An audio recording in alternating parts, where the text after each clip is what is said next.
Hey folks, Eric Smith here, radio voice of the Toronto Raptors, NBA host and analyst with Sportsnet. I want to shout out my man Chris and 30 Minutes Live with CDP. Even though I know, Chris, you're not a Toronto sports guy, you've got those allegiances to the Detroit, Windsor area, the Pistons, the Red Wings, the Tigers, and for some reason the Philadelphia Eagles. I'm still trying to figure that one out, Chris. Why'd you drop the Lions? Why'd you drop the Lions, Chris? There's got to be a reason there. We'll have to fill everybody in on that another time, I suppose. But again, check out 30 Minutes Live with CDP every Wednesday and Friday. It's on YouTube, Twitter, Facebook Live, you name it. Chris is everywhere across all platforms. And if you just want to check out the audio version, maybe you're going out for a walk and you just want a podcast or something, you can get it on Apple, Google Podcasts as well, Spotify, Anchor FM, and Radio Public. So again, I told you, Chris is everywhere, and I'm hoping that I can be a guest on the show at some point this summer as well. Wednesdays and Fridays, 30 Minutes Live with CDP. Check it out. Hey, good evening, everybody. Welcome to Live with CDP podcast on this Monday. What is it today? Monday, November 15th. I can't believe November's half off, but I'm looking forward to my podcast tonight. My guest tonight is going to be for the third time, my friend and the play-by-play online voice of the Windsor Express of the National Basketball League of Canada, Aaron Sanders. I'm looking forward to speaking to him tonight about how things have changed in the last 6 months, opening up, and also the return of the NBL of Canada for their 10th season. And I believe it will start up February 5th. So tonight, Aaron's going to talk about the return of the NBL of Canada and some changes with the league as well. And before I bring Aaron on, I just want to say I'm very happy with the Eagles right now. Their 30-13 win over the Denver Broncos yesterday. And also, I'm going to tell everybody this: beware of the New England Patriots in the AFC, folks. Everyone's talking about the Buffalo Bills, but you know what? The New England Patriots made a statement game yesterday against the Browns, and also Patrick Mahomes and the Kansas City Chiefs as well made a statement game against the Las Vegas Raiders as well. Anyways, guys, we'll get into that after. I'm looking forward to bringing my guest on tonight for a third time and talking a little bit about his league that he's involved with. And 1 second, folks, I'm going to bring on the voice of the Windsor Express of the MBL of Canada. Good evening, Aaron. How you doing, buddy? Doing good, Chris. Third time here. Here we go. Here we go again. So, hey, things are looking up, like I said, compared to 6 months or a year ago. And I'm so happy the NBA of Canada is starting back up. You and me both, and as sure as the fans and all the other teams that are participating this year. I mean, we've waited since, I want to say, March 11th, 2020 for the league to get back in action. And now here they are in their 10th season, and they're going to be making a lot of moves. They have an interesting wrinkle, which I'm sure we'll get into later on in the show. It's going to be a landmark season, one for the ages for Canada's longest professional basketball league. And I guess you got some other news too. You were doing public address announcing for the Windsor TFC. And then also, I think you said something today, you'll be doing more public address announcer work as well. Oh, yes. Well, for the Windsor TFC, I've been with them since 2019. And at first, somebody suggested that I should do PA for them, and I did that. And then, of course, we remove ourselves from the year of the pandemic, and then I was able to come back for this year. They played in a different venue over in Amherstburg, but it's a beautiful facility, and I'm forever grateful that they were able to call me up and say, hey, like, we want you back for this season. So now that season's put to bed, we're looking forward to 2022. And yes, I received word today that I'm going to be back as public address announcer for volleyball for the team that's right behind me, the Windsor Lancers. And it's good to be back. It's great to be back. And honestly, when I received that news, I was elated. I was very happy because this is something that I've been waiting for the better half of 18 months. Yeah. It's been a struggle. I'm not going to lie, but we've all been through it. And now hopefully we're looking, at this pandemic, in the rear view mirror, so to speak. Yeah, and I'm so glad being back with Rogers TV and being a camera operator. I think I'm doing a better job now than I was when I first started. It's just really great to be back in the arena, around people, around hockey players, and doing something that I really enjoy, Aaron. Besides my podcast, being behind the camera. Well, I'll tell you what. probably in the new year, I'm probably going to go back to the WFCU Center and watch the Spitfires. And if the Guelph Storm do play, I am going to get my ticket there and watch the game. No question about it. Speaking of Guelph, I've heard they're doing pretty well this season, if I say so myself. Yes, they're 9-6-1. They have the youngest team in the OHL at the age of 18.8 years age. So they're obviously the clear cut youngest team in the league, and they got a lot of talent. And they have this kid named Sasha Pashaninoff, who's a high pick of the Ducks, and he leads the OHL in goal scoring right now with 15 goals and 27 points. I hope I pronounced his last name right. A lot of the announcers have been been told a few times about how to pronounce his last name right too, as well. No, that's the most important part when it comes to broadcasting or pretty much anything in that matter. You make sure you get the names right, and you'll be all right. It takes a little bit of practice, but whether if you have to spell it out phonetically or in any other way, the most important thing is you gotta pronounce it right, because you never know who's going to be watching. It could be parents, it could be scouts, and who knows? It could be people watching after you. Just in case they're looking for someone to to fill in as public address, play-by-play, and whatnot. But nonetheless, the Storm are doing well. The Spitfires, they're what, I can't lie, they're doing better than what I expected, after taking a year or so off. So hopefully come January, February, I'm at the WFCU Center watching the Spitfires, and hopefully in a few days after that, calling the Express games.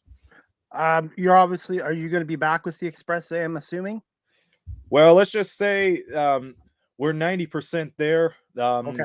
But it's like this. I've always told them, as long as you let me back, I will be back. So I'll be back at the WFCU Center come February for MBL. That's great. I'm so happy for it, because I know how happy this makes you and how good of a job you do. And I was talking to Mike Ross and Tommy Edwards, the PA guys, and they were saying anybody wants to be a PA announcer or a play-by-play guy, just keep getting your reps, keep getting your work in. Mm-hmm. And eventually somebody will notice you. Sorry. You gotta practice. Like, whenever you have that energy, you have to practice. You can't get discouraged. There's a lot. There's a reason why we get these obstacles, right? There's a lot of reasons where we deal with our, I guess, dark stages. It's for us to keep going and to get stronger. It's only going to make us stronger. And the fact that, I received the news not so long ago that this is happening, and the Windsor Express and MBLC is happening once again. You know what? Talk about my cup running over, because I didn't think that I would be back, but they wanted me back. So I'm like, well, you know what? Number one, that's loyalty, and God bless them. Number two, I've been waiting for this long. And number three, I have to find some way to get these pipes, if you will, working again, and get back into a working phase, if you will. Yes, and that's great. And my friend Karen in London, who's probably watching this, she's a huge MBL fan as well of the London Lightning. So, but we'll get into some questions about the NBL of Canada and their 10th season, and some changes they've obviously had to make this year. And like I said, I really appreciate you coming on today, Aaron, and I'm glad to talk some hoops with you as well. Oh, I appreciate it. I appreciate the opportunity. 3 of 3, it's not bad. You know what they say? Everything comes in threes. And for us to do this for the third time, who knows? On to the fourth or the fifth. Yeah. And my friend Pat Gregor from Coolback Canada is coming on for a third time Wednesday to talk about the National Lacrosse League. So he's a really good guy, and I'd like to get you both on my podcast one time, because he knows his lacrosse and sports, and the basketball, and I think it would be great to have a lacrosse basketball kind of combo. And I have him on Wednesday, and then I get Mike Farwell on from the Kitchener Rangers tomorrow. So I've got a interesting week of podcasts coming up. Absolutely. There's another group of broadcasters. Hopefully you'll get near the end of the season. They also work for the Kitchener Rangers too. There's this guy by the name of Jack Moore, I think. He's one of the youngest play-by-play announcers in the league as we speak. And I remember hearing him during the Kitchener-Waterloo Titans game, helping out great broadcaster in the MBLC, Ian Jodry. And you know what? He has it. He has the pipes. He has the skills. And you know what? He's more than happy to be a part of that position, and he deserves it. I definitely will have to get a hold of him and see if he'll come on as well. And like I said, I really enjoy getting guests come on and coming on here and using this platform. Absolutely. Okay, first question I wanted to ask you, Aaron. What is the latest going on with the 21 or obviously the 2022 return of the NBL of Canada and the exact start date and how many teams will be starting up? And then there will be some American teams as well this year. Well, let me spill out the spoiler right now for those of you who didn't hear about a couple of weeks ago. NBL Canada is back. It's not dead or anything. It's coming back for year number 10. It's going to start on February 5th. February 5th. So at the beginning of the year, so to speak. And they're going to have 24 games. There are 4 teams in there. Windsor, Kitchener-Waterloo Titans, the Sudbury Five, and the London Lightning. They're all coming back. The teams from the Atlantic Division, like the Island Storm and the St. John's Edge, they're going to take the year off, and the league is working to rebuild the Atlantic Division. It's going to be bigger and stronger once the upcoming season comes to an end. So you have 4 Ontario teams, but in addition to that, you mentioned the American teams, and you are right. And, it's one of the most interesting deals and collaborations I have seen in a matter of years. So the MBLC is going to collaborate with the American League, the Basketball League, TBL. And in addition to that, the TBL has 8 teams that are going to play against the NBL squads, and I'll list them down right now. The Dayton Flight, Toledo Glass City, Flint United, Lansing Pharaohs, the Jamestown Jackals, the Komoko Bobcats, the Syracuse Stallions, and one of the most revered teams in North America from the 80s and the 90s from the old CBA, the Albany Patroons. So imagine having all that firepower from, let's say, New York, Michigan, and Ohio coming to meet the NBLC in the 10th season. And one thing to mention about the records, every time those leagues will play against each other, they will count towards the league's record. So if the TBL wins against an NBL Canada team, that's going to count in their season record, and vice versa for the NBLC. As far as the 10th anniversary is concerned, we have lots of interesting things to dish out in social media, especially. I've been working with the social media crew since the start of this, so I can't say much yet because on top of that, we want to make sure things get official. But everybody's going to be in for a great surprise as far as social media is concerned, as far as the product on the court is concerned, as far as the league is concerned, because this is a comeback season. And like the OHL and all the other leagues that fought hard to come back from this global pandemic, this is going to be a season for the ages. And the fact that, NBL is back, basketball is back in Ontario for the winter and for the spring. Yeah. It says one thing: never give up. And the NBLC hasn't given up yet. And we have an interesting wrinkle that we're waiting to see come February. I was going to say, Aaron, are they going to consider doing it even 1 or 2 preseason games just so some of the guys on the Ontario teams get a little bit of work in before the season starts? Personally, it would be a good idea. I have a feeling that they will get those preseason games. We're just going to have to wait and see what the schedule holds out. The regular season schedule is already out, just for those of you tuning in. And if you want to get tickets, 2 words: get them. You'll be impressed. Preseason, though, we're just going to have to wait in the next few weeks because I'm sure that you're right. All the Ontario teams want to get their feet wet and they want to return to action. And incidentally, one thing I almost forgot, this morning the league announced their protected player list, meaning 5 or 6 players from each of the remaining teams. They will be protected, and as long as nobody matches any offers, they will stay with their teams. However, the teams that aren't playing in the MBLC this year, those players are now established as free agents. So, for example, for the MBLC fans out there, wouldn't it be interesting to see great talent like Billy White play in an Ontario team?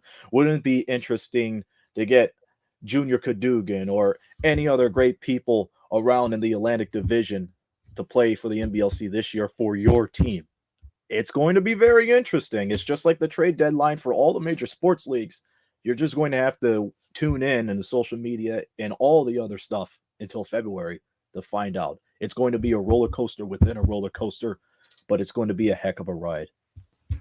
One question I wanted to ask you, Aaron: are the teams in Ontario going to travel to these American cities, or is it just going to be the American teams coming over to Ontario?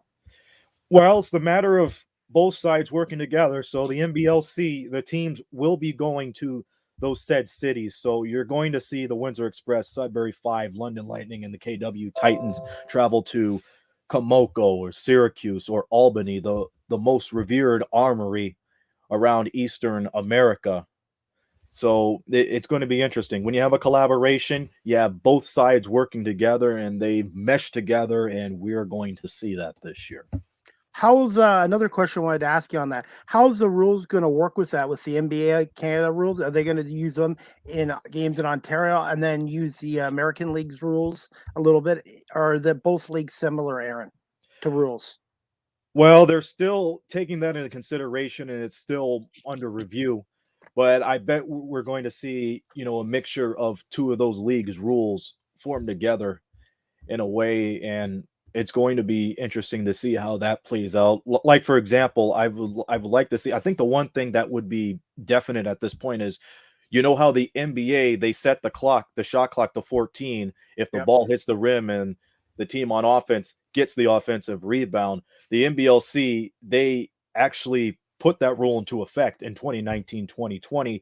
I wouldn't be surprised if the TVL gives that a go too, along with some other rules along the way. So it's a matter of, again, stay tuned and see what they have in store. And once they make it official, of course, I'll be in talks with you and everybody else.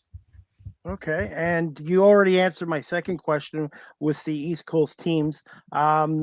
This will lead to my next question after that, and that's one thing I've learned too about the listening skills.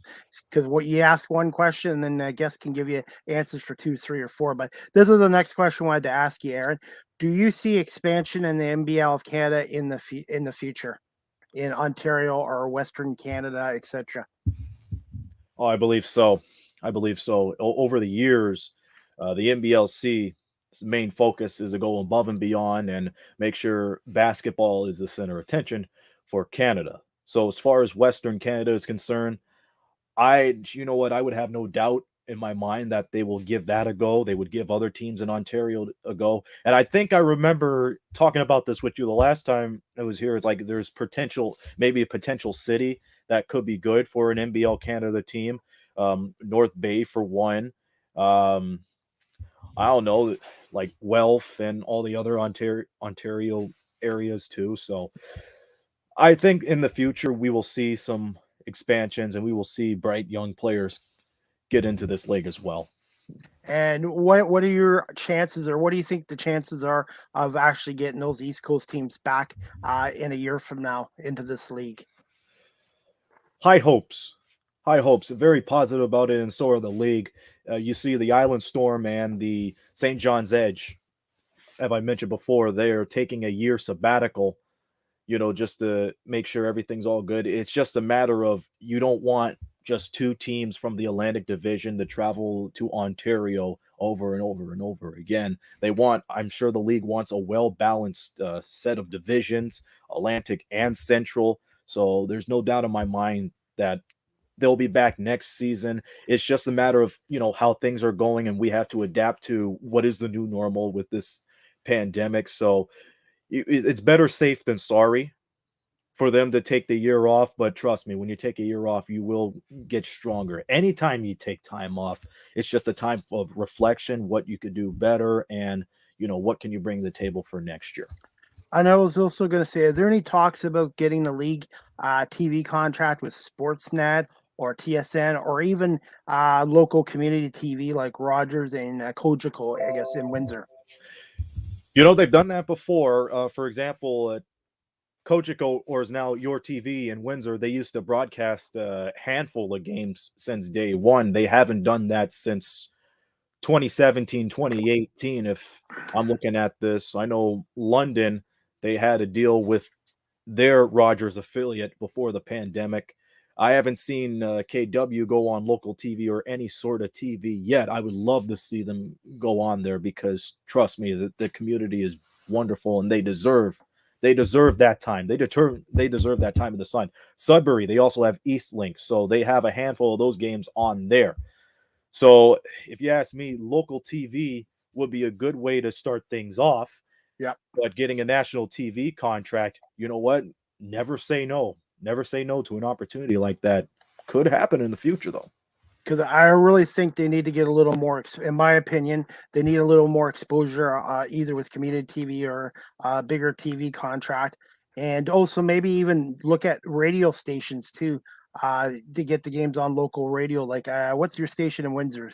CKLW 800? The good old AM 800, or what Yeah. is known back in the day as the Big Eight. We have that, and we have a couple other stations too. But that AM 800 is the big cheese here in the Rose City. And on top of that, I agree with you with the radio thing. I thought about a radio idea for Windsor, but obviously, nothing came from it because it was during the pandemic. Everybody was just trying to get their bearings straight, and I fully understand that. Radio will be fine. We get coverage for the news for the league and all the local affiliates. That'd be great. But I'll tell you, I've been with this league since 2015. More than 140 broadcasts, and if all goes well, big number 150 will be on the way when the season starts. But yeah, they need some sort of a TV deal, and I have a feeling they'll take that into consideration, because trust me, that would be the big step. And the league's been making big steps since they started thinking about season 10. You've seen the social media. Just imagine how great the product would be on a big screen TV. Or even getting the games on YouTube. Get them on YouTube channel, social media.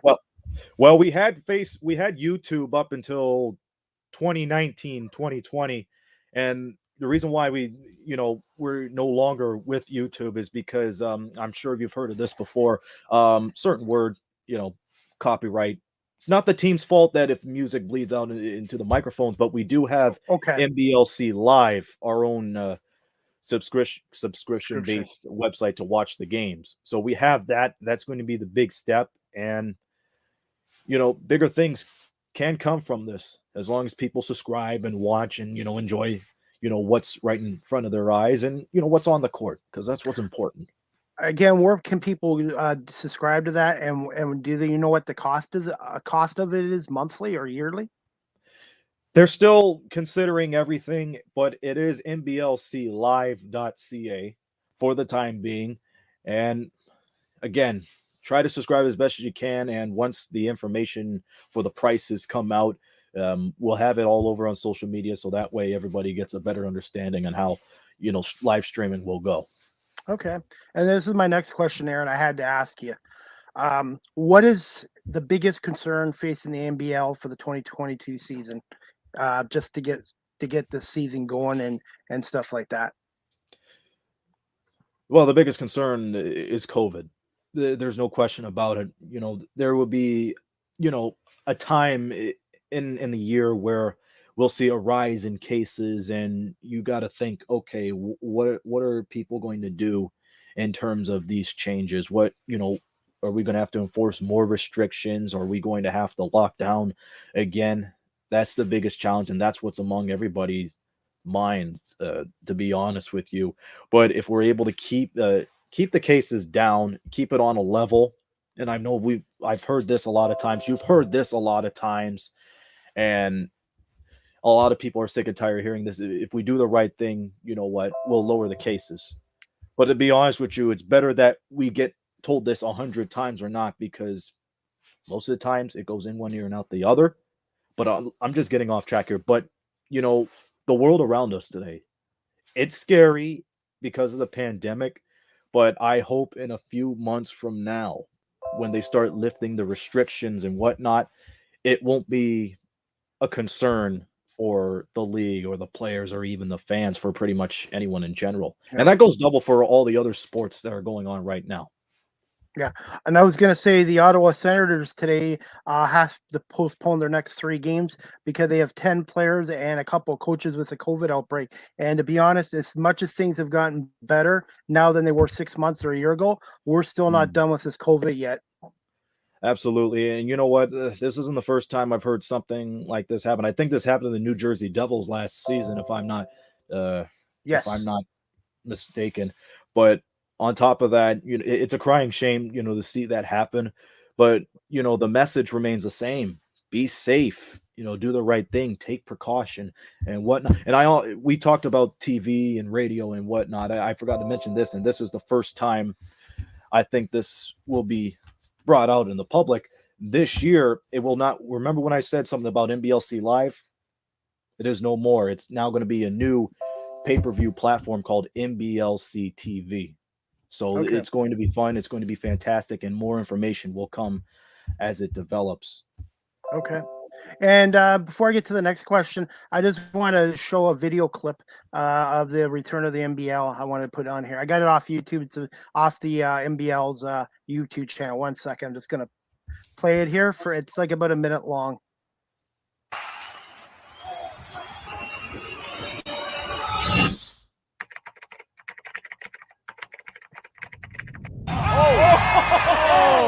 Crack that one up, Danny. That's going to make the cuts in MBLC, folks.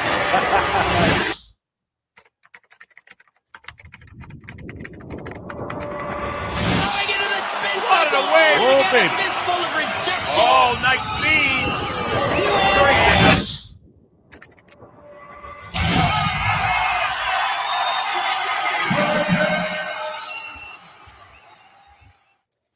Anyways, that clip's courtesy of the NBL of Canada's YouTube channel. If you'd like to subscribe to it, one thing, Aaron, is going to be really important for the league to market themselves, promote themselves, probably even more now on social media and the media than ever before because of the almost 2-year break, or 2-year shutdown for the league. Absolutely, and I also want to pay big respect and great credit to Jeremy James Foucault and Kurjan Mathahill who made the We're Back video. I mean, these guys, they are tremendous, and they're part of our social media team. And it goes without saying, our social media game has stepped up. We've heard a lot of great comments about how the social media game has stepped up in preparation for the 10th season. So don't give credit to me, give credit to those guys, because I've worked with these guys for a while, and you know what? Top notch. And a lot of people are going to be impressed of the content that we as a league will dish out to. And to go back on your social media statement, yes, it's very important because number one, this is year number 10 for the MBLC, and they've been working towards their continued growth, you know, what they've accomplished, because not a lot of leagues survive 10 years. So this is very important. As the longest running professional basketball league in Canada, you know, year 10 is going to be huge. You're going to see that in social media. You're going to see it everywhere. So 10 is the key number. Okay. And this leads to my next question, Aaron. Thoughts on the previous commissioner, Gary Kurjan, stepping down? I think that's how you pronounce his last name. Stepping down, and who will be replacing him for the 2022 season? Well, that's still being decided and whatnot. You know, at first, you know, when I heard the news that he was coming into the MBLC, you know, I was happy, and then hearing him step down, it's like, you know what, it's understandable, but you know, the biggest goal right now is just to make sure everything is in ship shape. We're okay as far as that is concerned, but don't get me wrong. You know, when you hear news like that, you know, it brings you down, but you know what? It's only going to make you stronger. I have a feeling we'll see Gary Kurgan in the future, but for the moment, you know, we don't know who's going to step up to that, but we're just going to have to find out. Yeah, because I think that's important too, to get that resolved. That way the league has even more stability too. So, and trust me, they're still making strides to be better and better every day with all the chats that has been happening, and a lot of things that we've been seeing on the internet, and especially locally. Oh, you best believe we're still in the right direction, and we're only going to get better and better. okay. And like I said, I'm definitely appreciative of you coming on here tonight and talking about the return of the league, and just trying to promote the league too, because I think that's important to get the word out. The league is back and is still going strong and working towards the future as well. And you're right, 10 years is a pretty long time for a league now. That's an amazing achievement right there. Absolutely. There's still a number of people that's been here since day one.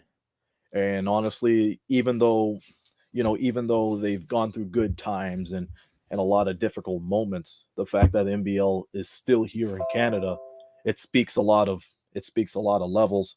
And I have to pay, big respect and a big thank you to Audley Stevenson, who is running the league at the moment. Okay. And That you know answers what, my question. and he's been, honestly, he's been with the league since day one, creating content, and then he stepped up as the deputy commissioner, and now he's running as vice president of basketball operations. So, if anything, when it comes to his direction and his vision for the MBLC, it speaks a whole lot. I As was far gonna as s- Gary, oh, Go sorry, ahead. No, go ahead. Go ahead. I was about to say, when Gary stepped down for personal reasons, there was no doubt in my mind that somebody will step up, and obviously, Audley has done that, and it's good to see that. Even though Gary has stepped down for personal reasons, he was involved with the background. So you got two visions in one, and on top of that, with TBL joining us this year in this collaboration, there's a certain name that many MBLC fans will remember and will realize in a wink of an eye. David Megley. He's the commissioner of the Basketball League. And did you know, Chris, he was the former commissioner for MBL Canada from 2015 to 2017. And even before that, he was a head coach for the Brampton A's. So you know what? Hearing that news that TBO was going to collaborate with MBLC, it really made my thoughts right from 4 years ago when he left the MBLC. I'm like, we're going to see David Megley again in the MBLC. And this was a perfect time to do it. With great connections come great opportunities, right? Absolutely, absolutely. And that leads to, and I was gonna say they should also market these shirts too. That or are they doing any sort of 10th anniversary shirts for the fans and stuff like that? We're back and celebrating 10 years. Well, I'm sure they're going to be thinking of something because I know that's very important too. Yeah, because like I said, I think because people love getting free shirts or whatever stuff like that. So I think even maybe trying to do some kind of promotions at the arenas for the 10th anniversary might be a good thing to do too, as a gesture to the fans and stuff like that for their support. Absolutely. Okay, and then this one's going to be hard. This is my last MBL question. Which team or teams, in your opinion, could be a favorite to win the NBL championship in 2022?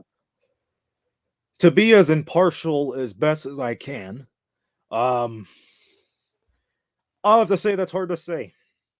Looking at the protected player list for all four teams this morning, it's going to be a battle because let's go down the line. Windsor, they brought back some of their major players, and Sam Muldrow, who's basically the block king, the rebound king, the bully among boards, if you will. You also have Chris Jones coming back for the Windsor Express. He's one of the fastest guards I've ever seen play, and he puts his body on the line each and every game. On top of that, you got, for the London Lightning, for example, they got one of their key players. I'm sure we've heard of this name before, Xavier Moon. We all know how capable he is and how terrific he is in Canada. AJ Gaines, he is the 1-2 punch for the London Lightning along with Xavier Moon. And then on top of that, you also got the Sudbury Five. Just to give, people an inkling of, what to expect for these teams. You have Braylon Rayson, who has been really running the NBA as far as the backcourt is concerned since he came into the league. He played for Windsor first and then for Sudbury, and his performance never backed down at all. Jalen Bland, a smart player. Marlon Johnson, he's a bully among boards too. And that's all you got to take in consideration. That's why it's so hard to predict who's going to win this year, Chris. It's because we got all these great players. And it's hard to tell, who's going to step up in the regular season, who else is going to step up during the postseason, and who's going to lead their team to win it all. So I cannot say on the act of being professional and being impartial as best as I can. Okay, and last NBL question I wanted to ask you. Obviously, we've talked about the regular season. How are they going to do the playoff structure, the playoff format? And are the U.S. teams going to be involved in it, or it's going to be one of the four Ontario teams against the U.S. team for the NBL championship? Well, postseason play, all that will be, it's under discussion right now. Okay. And, we'll find out as soon as we can, because it is interesting to see, how that will all play out. A prediction would be perhaps all four Ontario teams will make the playoffs. I don't know, but you really got to take that in consideration too. Okay, yeah, because like I said, I like to ask a lot of questions, but yeah, once maybe again when I have you on, and we'll have you on probably maybe just before the season starts, and then maybe you'll have more information then as well.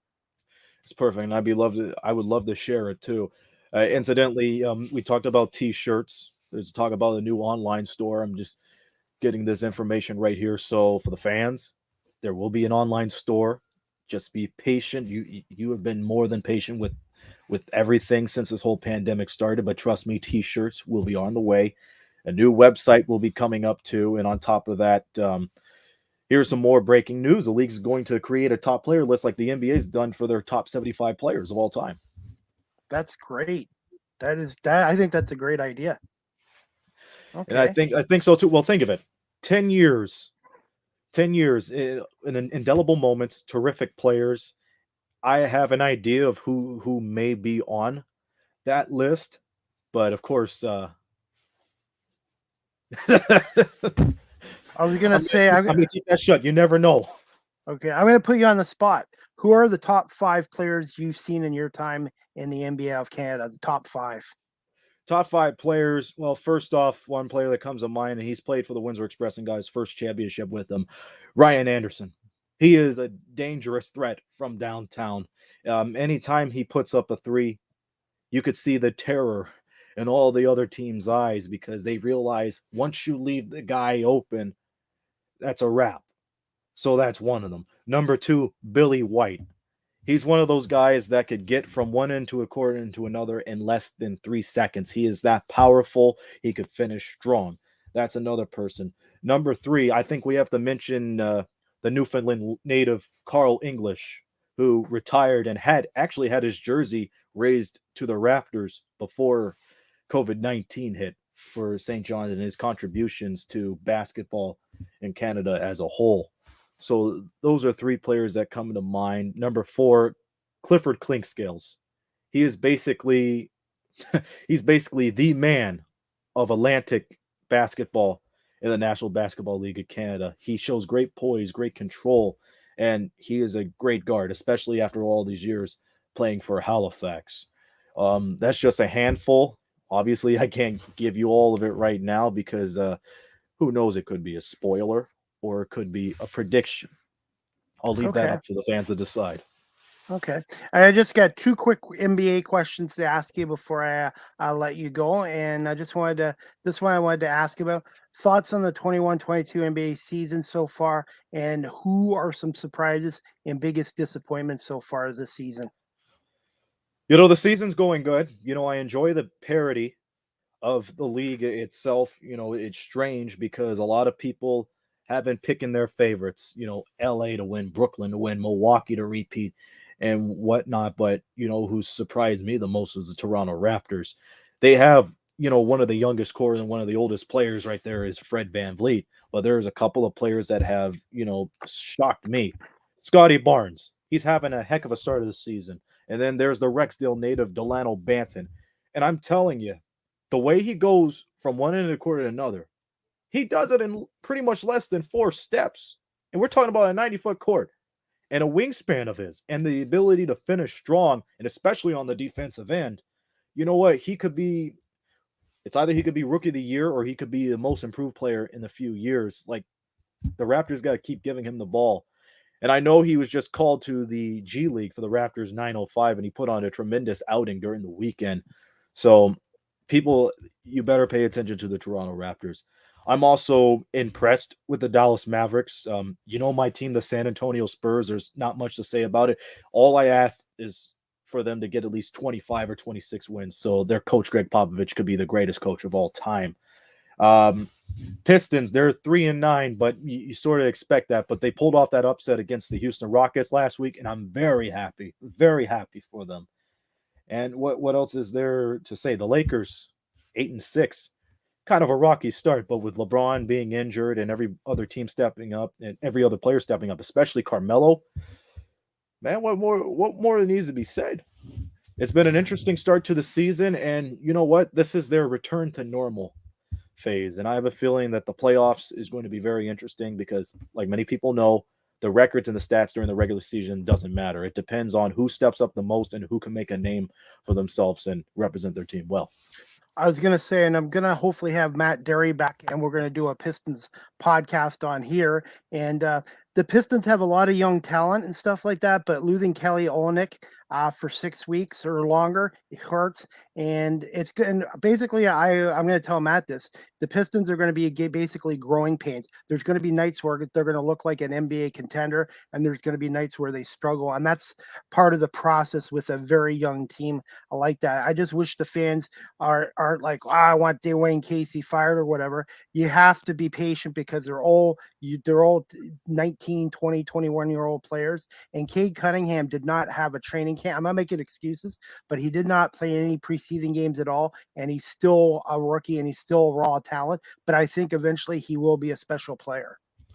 Well, remember what Dwayne Casey did with the Raptors in his first few years. They didn't make the playoffs for a while, and then, everybody stepped up, especially the young players. Like, we've seen Kyle Lowry become a legend. We've seen DeMar DeRozan also become a legend in himself.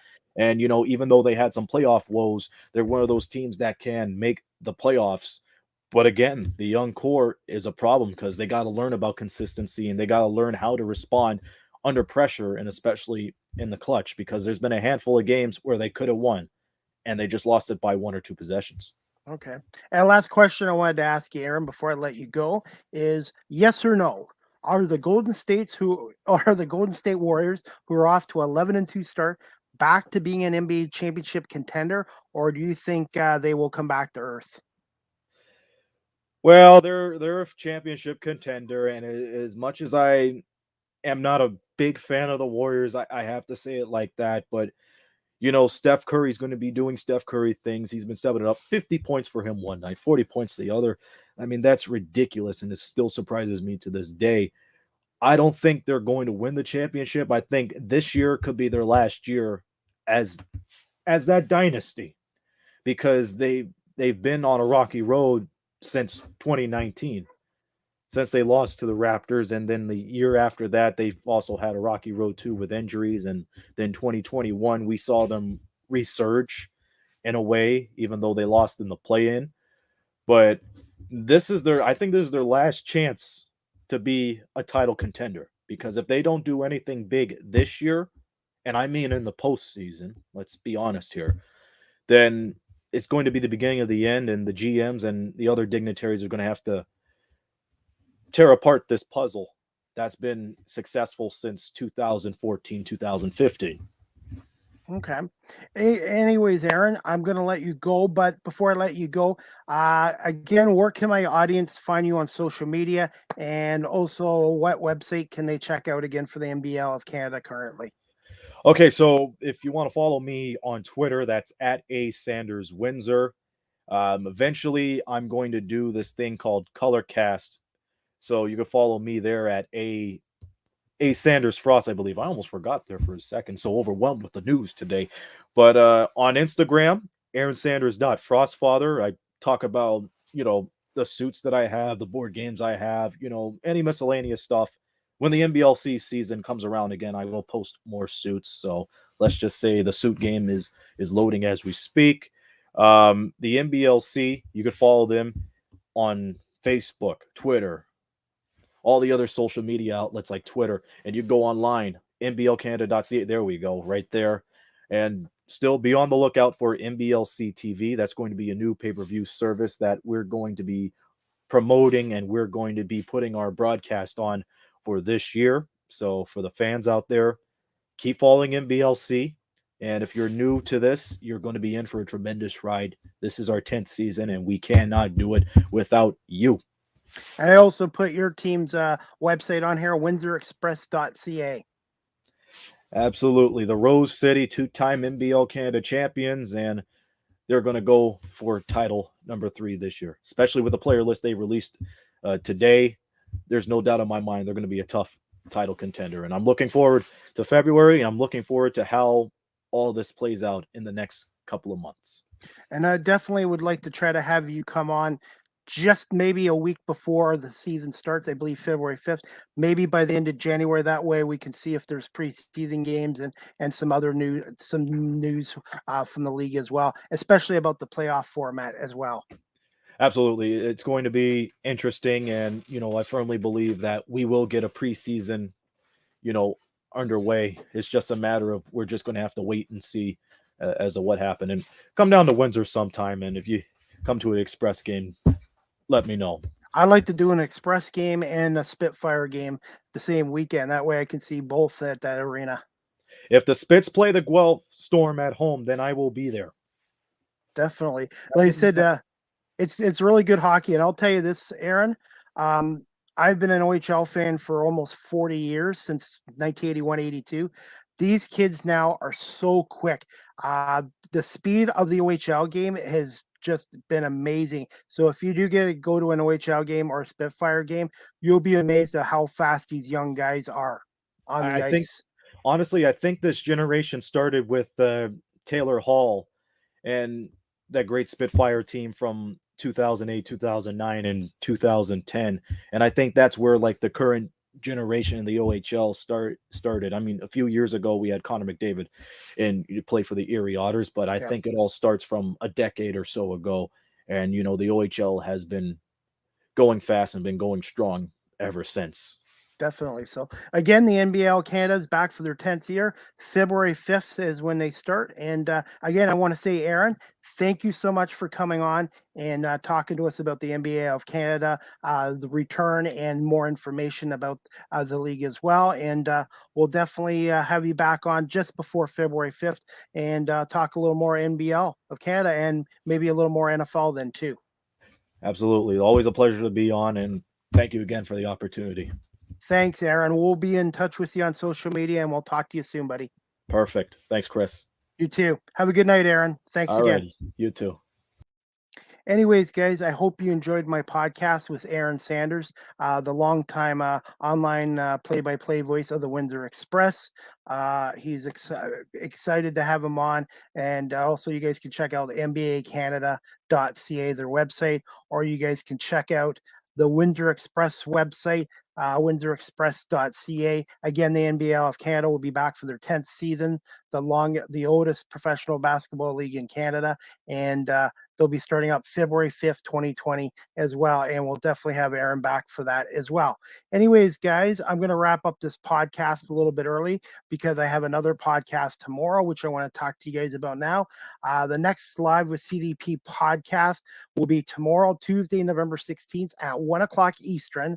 Early start. Mike Farwell, the host of his daily radio show, The Mike Farwell Show on 570 City News in Kitchener, and the radio play-by-play voice of the Kitchener Rangers will come on and talk some OHL hockey and some Kitchener Rangers hockey and some radio with 570 City News in Kitchener as well. I really look forward to speaking to Mike. This will be Mike's second time on Live with CDP podcast as well. And just to let you guys know as well, as soon as this ticker is done with Mike coming on at 1 o'clock tomorrow, I'm looking forward to it. Live with CDP podcast. The audio version is downloaded onto Google Podcasts, Anchor FM, Apple Podcasts, Breaker, Pocket Casts, Radio Public, Spotify, Castbox, and LinkedIn as well. So anyways, guys, like I said, we're going to wrap this up. I will probably talk a little more tomorrow with Mike. And I hope you guys can tune in tomorrow at 1 o'clock with Mike Farwell. And then Wednesday night, 7 o'clock, I have Pat Gregor from Coolbet Canada and also a color analyst for the National Cross League's Halifax Thunderbirds coming on. And then I also might have a fourth podcast on Thursday with Kevin Allen, a former writer with the USA Today and now a Red Wings beat writer. I just have to confirm with Kevin if he can still come on Thursday and which time and stuff. So anyways, guys, like I said, I hope you guys can tune into my next podcast tomorrow at 1 o'clock with Mike Farwell from 570 City News in Kitchener. All right, guys, I'm going to call it a podcast, but I just want to say again, thank you to Aaron Sanders for coming on tonight. Thank you to everybody on my YouTube channel, Facebook Live, and Twitter at Christy Pame for watching live, and people who and my audience who listens to me later on audio, Apple, Google Podcast, Spotify, Anchor FM, etc. Thank you so much for listening. So I hope everyone has a great night. Enjoy the Monday night football game between the Rams and the 49ers.